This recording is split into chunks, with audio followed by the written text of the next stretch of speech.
নানা চড়াই উতরাই পেরিয়ে অবশেষে উন্নত চিকিৎসার উদ্দেশ্যে দেশ ছেড়ে এখন লন্ডনে চিকিৎসাধীন বেগম খালেদা জিয়া। তাকে বিদেশ নেয়ার জন্য কাতারের আমির বিশেষ সম্মান হিসেবে একটি অত্যাধুনিক এয়ার অ্যাম্বুলেন্স ঢাকায় পাঠান। এর প্রেক্ষিতে কাতারের আমিরের প্রতি কৃতজ্ঞতা জানিয়ে ফেসবুকে পোস্ট দিয়েছেন দলের ভারপ্রাপ্ত চেয়ারপারসন তারেক রহমান। বিএনপি কাতার সুসম্পর্কে নেপথ্যে কি জানাচ্ছেন ইমতিয়াজ আলম।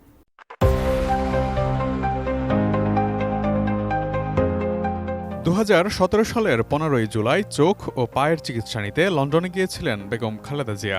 এর পরের বছর 8 ফেব্রুয়ারি 2018-তে জিয়া অরফানেজ ট্রাস্ট দুর্নীতি মামলায় তার 5 বছরের কারাদণ্ড হয়। এর আগে থেকেই অসুস্থতায় ভুগছিলেন তিনি। নির্বাহী আদেশে কারাগার ছেড়ে বাসভবনে থাকার সুযোগ হলেও চিকিৎসার জন্য বিদেশ যাওয়ার সুযোগ মেলেনি। এর মধ্যেই 18 বার বিদেশে উন্নত চিকিৎসার আবেদন করেও ব্যর্থ হন তিনি। কোয়ালিটি সম্পন্ন আন্তর্জাতিক মানের still bar CSRM, committed for better still. সবশেষ 2024 সালে এসে বহুল প্রতীক্ষিত সেই বিদেশ সফরটি সম্ভব হয়েছে আওয়ামী সরকারের পতনের পর।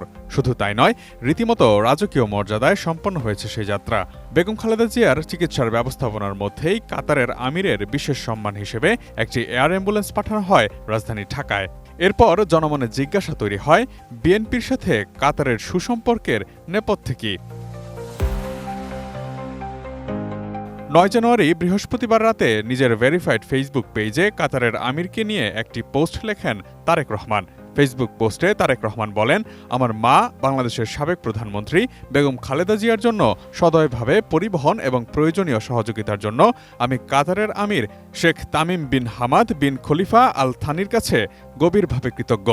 তারেক রহমান পোস্টটিতে আরও লিখেছেন, আমার পরিবার এবং বাংলাদেশের জনগণের পক্ষ থেকে আমি এই সমর্থনের জন্য আন্তরিকভাবে ধন্যবাদ জানাই।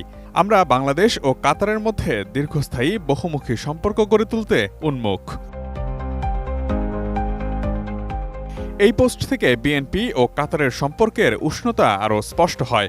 এই দুই পক্ষের মধ্যে সুসম্পর্কের কি কোনো ঐতিহাসিক যোগসূত্র রয়েছে?